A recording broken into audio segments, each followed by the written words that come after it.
इस कहानी को आखिर तक जरूर सुनिएगा। कांधला में एक मर्तबा एक जमीन का टुकड़ा था। इस पर झगड़ा चल पड़ा। मुसलमान कहते थे कि ये हमारा है, हिंदू कहते थे कि ये हमारा है। चुनाचे ये मुकदमा बन गया, अंग्रेज की अदालत में पहुंचा। जब मुकदमा आगे बढ़ा तो मुसलमान ने ऐलान कर दिया कि ये जमीन का टुकड़ा अगर मुझे मिला तो मैं मस्जिद बनाऊंगा। हिंदुओं ने जब ये सुना तो उन्होंने जिद में कह दिया कि ये टुकड़ा अगर हमें मिला तो हम इस पर मंदिर बनाएंगे। अब बात दो इंसानों की इनफरादी थी, लेकिन इसमें रंग इज्तमाई बन गया। हत्ता के इधर मुसलमान जमा हो गए और उधर हिंदू इकट्ठे हो गए और मुकदमा एक खास नौयत का बन गया। अब सारे शहर में कत्लो गारत हो सकती थी, खून खराबा हो सकता था। तो लोग भी बड़े हैरान थे कि नतीजा क्या निकलेगा।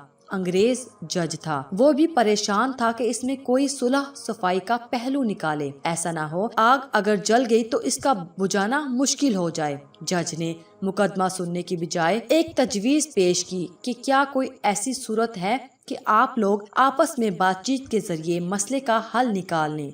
तो हिंदुओं ने एक तजवीज पेश की, हमको एक मुसलमान का नाम तन्हाई में बताएंगे। आप अगली पेशी पर इनको बुला लीजिए और इनसे पूछ लीजिए, अगर वो कहें कि ये मुसलमानों की जमीन है तो इनको दे दीजिए, और अगर वो कहें कि ये मुसलमानों की जमीन नहीं हिंदुओं की है तो हमें दे दीजिए। जब जज ने दोनों फरीकान से पूछा तो दोनों फरीक इस पर राजी हो गए। मुसलमानों के दिल में ये थी कि मुसलमान होगा, जो भी हुआ तो वो मस्जिद बनाने के लिए बात करेगा।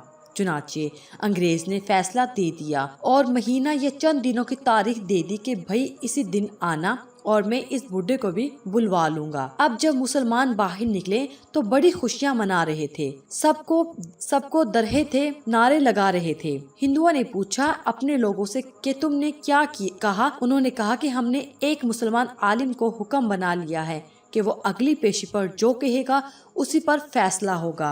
अब हिंदुओं के दिल मुरझा गए और मुसलमान खुशियों से फूले नहीं समाते थे, लेकिन इंतजार में थे कि अगली पेशी में क्या होता है। चुनाचे हिंदुओं ने मुफ्ती इलाही बख्श कांधलवी रहमतुल्लाह अलैह का नाम बताया कि जो शाह अब्दुल अजीज रहमतुल्लाह अलैह के शागिर्दों में से थे और अल्लाह ने इनको सच्ची जिंदगी अता फरमाई थी। मुसलमानों ने देखा कि मुफ्ती साहब तशरीफ लाए हैं तो वो सोचने लगे कि मुफ्ती साहब तो मस्जिद की जरूर बात करेंगे। चुनाचे जब अंग्रेज ने पूछा कि बताइए मुफ्ती साहब, ये जमीन का टुकड़ा किसकी मलकियत है, इनको चूंकि हकीकत हाल का पता था, उन्होंने जवाब दिया कि ये जमीन का टुकड़ा तो हिंदुओं का है। अब जब उन्होंने ये कहा कि ये हिंदू का है तो अंग्रेज ने अगली बात पूछी कि क्या अब हिंदू लोग इसके ऊपर मंदिर तामीर कर सकते हैं। मुफ्ती साहब ने फरमाया, जब मलकियत उनकी है तो वो जो चाहे करें, चाहे घर बनाए या मंदिर बनाए, ये उनका इख्तियार है।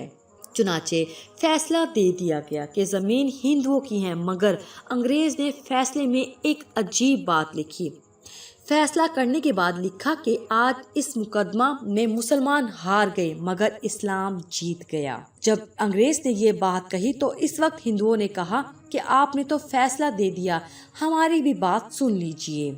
हम इसी वक्त कलमा पढ़कर मुसलमान होते हैं और आज ये ऐलान करते हैं कि अब हम अपने हाथों से यहाँ मस्जिद बनाएंगे। तो अकल कह रही थी कि झूठ बोला कि मस्जिद बनेगी, मगर हजरत मुफ्ती साहब ने सच का बोलबाला, सच्चे परवरदिगार ने इस जगह मस्जिद बनवाकर दिखला दी।